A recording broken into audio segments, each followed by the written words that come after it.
Oke, assalamualaikum sobat Pade, ketemu lagi dengan aku Pade di sesi dating kali ini.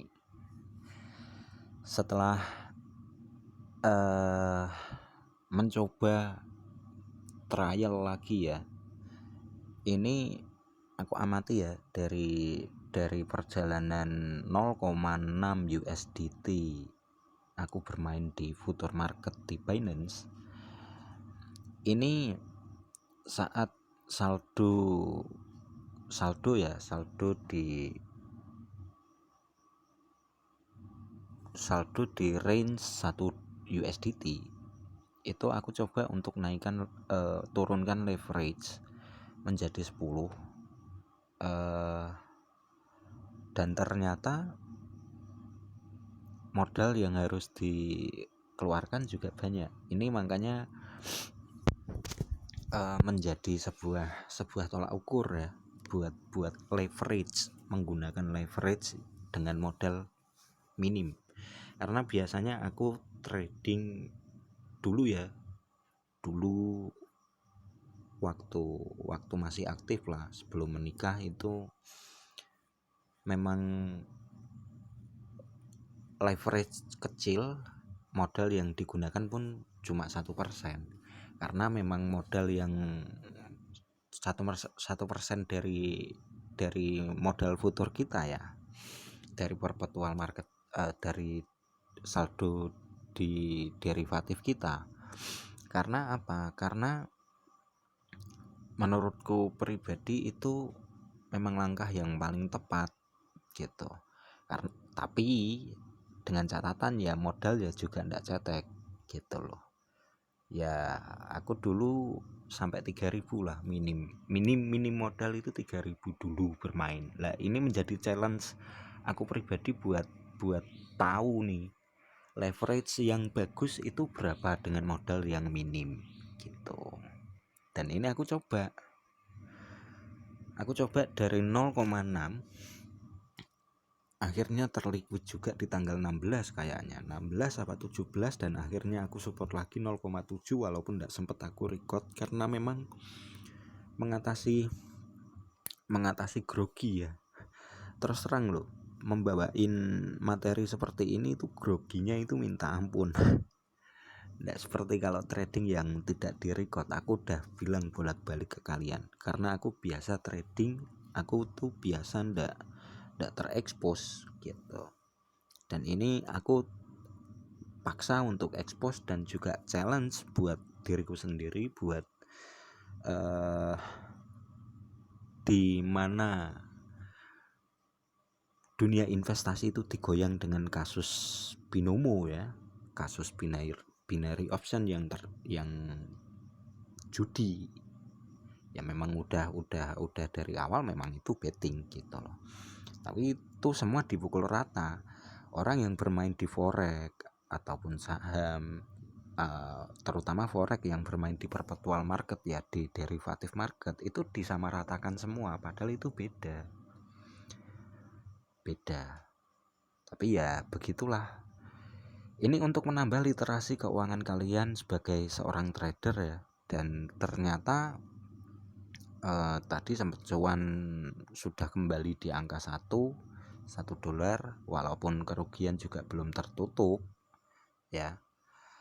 Aku amati ya, memang untuk modal kecil leverage standar 20, tapi kita kecilkan modal, kita stabil kalau aku bermain di pasar ETH USDT ya, itu 0,002.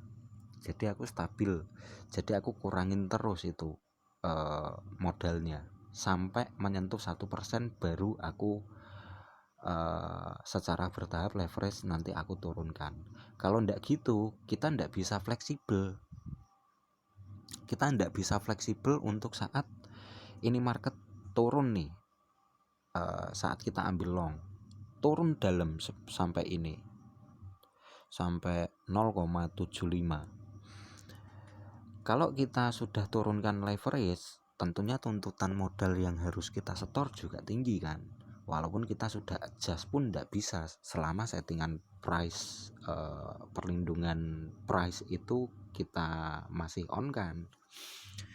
Makanya dari itu ya, untuk menjaga ini ya, ini aku targetku ndak muluk-muluk di akhir bulan, yang jelas akhir bulan lah balik modal dulu.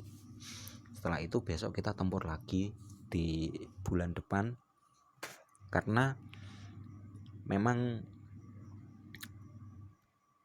ya begini, walaupun punya uang banyak pun karena kita masih latihan dan ndak ada akun demo untuk future market di kripto, ya kita belajar untuk psikologi, analisa, dan juga terbiasa dengan market dengan modal yang sangat kecil gitu, untuk mengantisipasi resiko kita gitu. Oke, ini dan range ini aku tulis di jurnal, aku sudah tulis di jurnal. Ini pertanggal berapa ini? Pertanggal 26 Maret jam 1.18, jam setengah 2 pagi. Ini coba aku untuk mendeskripsikan untuk modal kecil, leverage 20. Kalau semakin berkembang itu modal, kalian turunin untuk ambil posisi itu modalnya jangan di all in. Semisal saat 0,6 itu 51%, saat itu berkembang sampai 0,7 berarti turunkan modalnya, leverage-nya tetap 20 tapi modalnya kita turunin sampai batas minimal dia. Pokoknya stabil di angka 0,002 ETH. Karena ini aku pakainya ETH ya, bukan BTC.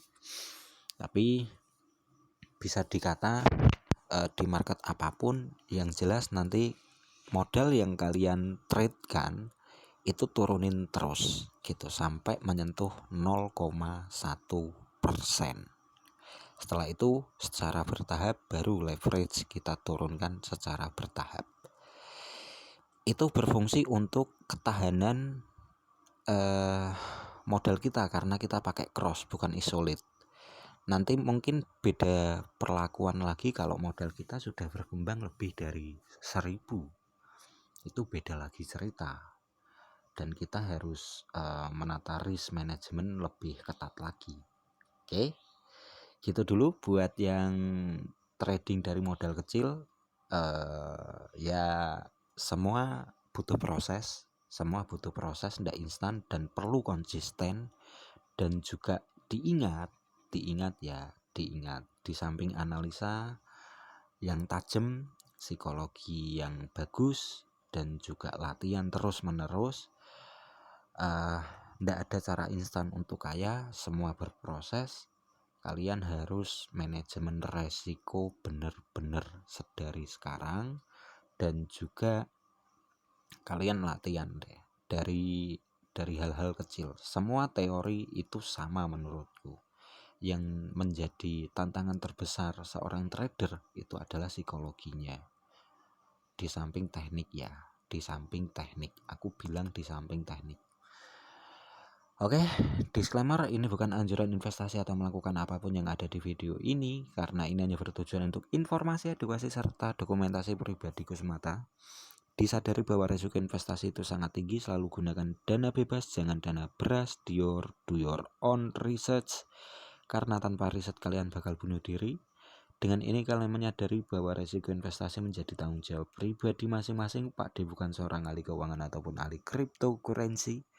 Pak D juga sama seperti kalian, investor biasa. Terima kasih yang sudah menonton video ini sampai habis. Jangan lupa bahagia, semoga profit semuanya. Amin. Yuk, assalamualaikum.